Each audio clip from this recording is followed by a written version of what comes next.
We're all familiar with cars like the Ford Mustang, Dodge Challenger, and the Chevy Corvette. The Mustang is the perfect sports car for the everyday American, and the Corvette can be optioned to fight the best from Italy at a fraction of the cost. Needless to say, these iconic nameplates are engraved into American car culture. But today I'm going to be showing you 10 American sports cars and supercars that don't get nearly the same amount of attention, and some of these you may never have heard of. Hey, I'm Creech, this is Creech & Cars, and let's get started with the first car on the list, the Equus Bass 770. Detroit-based Equus Automotive is keeping the classic American muscle car alive with its Bass 770 Fastback Coupe. The Bass 770 combines the past and present with the exterior and interior design that borrows from the classic muscle cars of the 60s and 70s and modern engineering and features. The body is constructed from aluminum and carbon fiber and totals 3,600 pounds. It uses the LS9 supercharged V8 borrowed from the Corvette ZR1 that is tuned to produce 640 horsepower and 605 pound-feet of torque. Keeping with the classic theme, the engine is front-mounted and all the power is sent to the rear wheels. The LS9 is mated to a 6-speed dual-clutch transmission, which helps it go from 0 to 60 in just 3.4 seconds and get to over 200 miles per hour.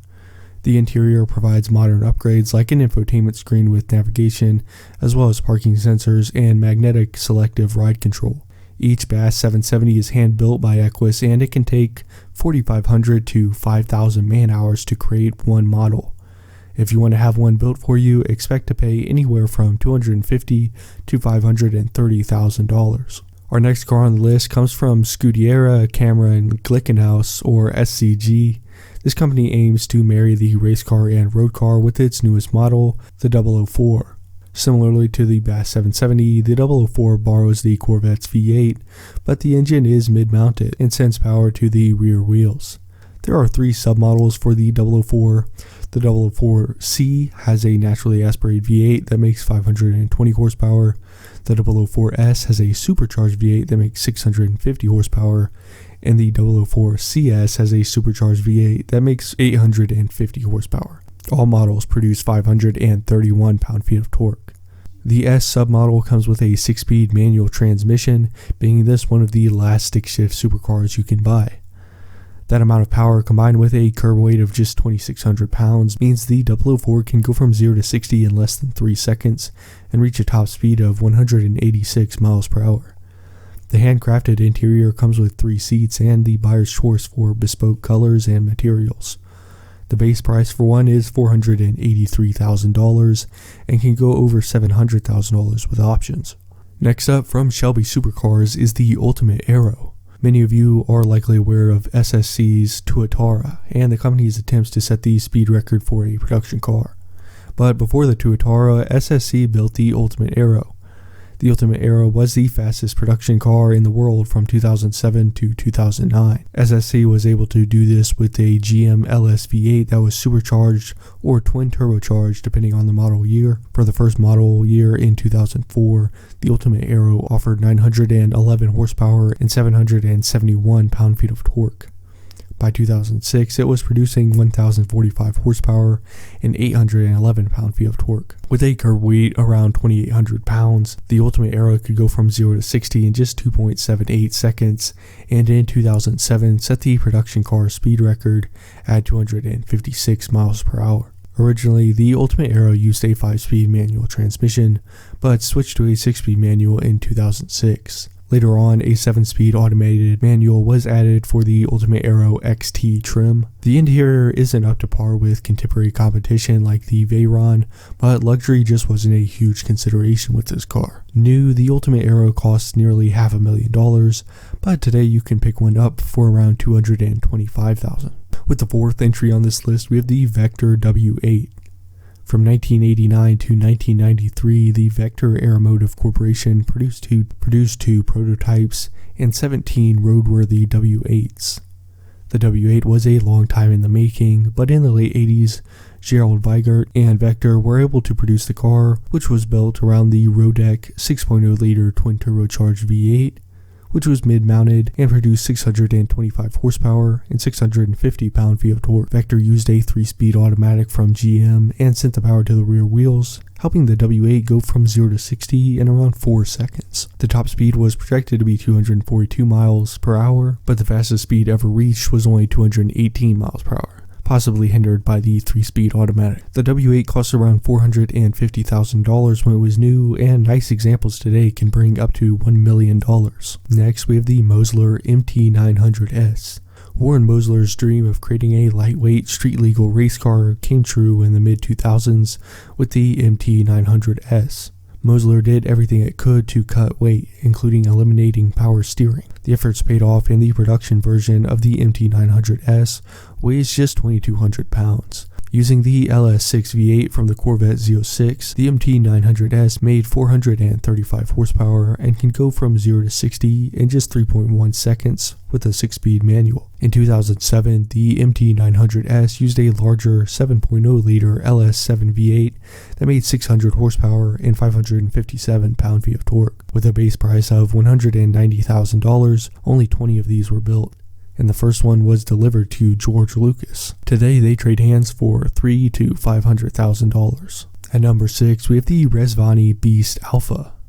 Rezvani is one of the coolest American car companies today, and I could make a separate video about the company itself, but for now, I'll focus on its sports car, the Beast. There are a few submodels, so let's take a look at the Beast Alpha. The Alpha model is a coupe, although the Targa-style roof is removable. Based on the Ariel Atom, it uses a 2.4-liter inline 4-cylinder that is turbocharged and tuned to produce 500 horsepower. The Alpha can get to 60 in 3.5 seconds and reach a top speed of 175 miles per hour with its curb weight just under 1,700 pounds. The Beast Alpha comes standard with a 6-speed manual, but there is a 6-speed sequential manual also available. It also features unique sidewinder doors that pop out and slide forward. The base price is $95,000, but with its expensive options, the average price for one is closer to $150,000. Next is the Falcon F7. Falcon Motorsports is based in Hawley, Michigan, and was founded in 2009 by Jeff Lemke. Lemke designed the F7, a mid-engined rear-wheel drive coupe that uses the LS7 7.0-liter V8 that is tuned to produce 629 horsepower. Mated with a 6-speed manual, the F7 could go from 0 to 60 in 3.3 seconds and hit a top speed of 200 miles per hour. Conservative, timeless design and a simple, sporty, carbon fiber-laden interior show that the F7 is a car guy's supercar. Production was limited to just 7 units, hand-built between 2012 and 2017. To buy one new, it would have costed you $225,000 to $250,000. With the 8th car on the list, we have the Rossian Q1. In 2007, Rossian acquired the chassis rights to the Noble M400 and later on combined that with the newly purchased manufacturing capabilities of Mosler to create the modern Q1 and Q1R. This is a 2,300-pound coupe constructed of carbon Kevlar that uses a 3.0-liter twin-turbo V6 borrowed from Ford. The engine is mid-mounted and tuned to produce 508 horsepower and 521 pound-feet of torque. Mated with a 6-speed manual transmission, the Q1 can go from 0 to 60 in 2.8 seconds and does the quarter mile in 11.2 seconds. Production ended in 2018 and the Q1 costed a little over $100,000 new, but you can find a used one for around $60,000 to $70,000, making the Q1 an incredible value on the used market. Next is the Panhard Avezzano. Panhard is an automaker founded by Italians, but the company was born in Hodgson, Georgia. Panhard debuted the Avezzano in 2017, and unlike most of the other cars on this list, the Avezzano is front-engine. In classic American fashion, a 6.2-liter naturally aspirated V8 is used. Borrowed from GM, it puts out over 430 horsepower, but there is also an optional supercharger. With the supercharger, power is up to over 580 horsepower. The engine is paired to a 6-speed manual transmission, and all the power is sent to the rear wheels. The Avezzano does 0 to 60 in 4.4 seconds and reaches a top speed of 177 miles per hour. Brand new, the base price is just under $160,000. And finally, the last car on this list is the VLF Force 1. VLF is a Michigan-based manufacturer created by Bob Lutz, Gilbert Villarreal, and Henrik Fisker. In 2016, Fisker designed the Force 1 using the Dodge Viper's V10 as a starting point. The 8.4-liter V10 engine was tuned to pump out 745 horsepower and 638 pound-feet of torque for the Force 1. This enabled it to go from 0 to 60 in 3 seconds flat and top out at 218 miles per hour. The Force 1 is a front mid-engined, meaning the engine is behind the front axle, but still in front of the driver. This is made possible due to the long front end and the cabin being positioned so closely to the rear axle. The Force 1 has a carbon fiber body, but still weighs almost 3,400 pounds. BLF originally intended to produce 50 examples, but only ended up being able to create 5 for the entire world. So there are 10 American sports cars and supercars that you may have not known about. I hope you enjoyed this video. A lot of these cars really deserve entire videos of their own. And if this video does well, then I might create a new series on the channel where I take a closer look at American supercars. If you're new to the channel, here I talk about car news, culture, and history. So if you like content like this, subscribe so you don't miss future videos. Also, check out the top 10 list playlist on the channel for more list videos like this one. Thanks for watching, and I'll see you next time.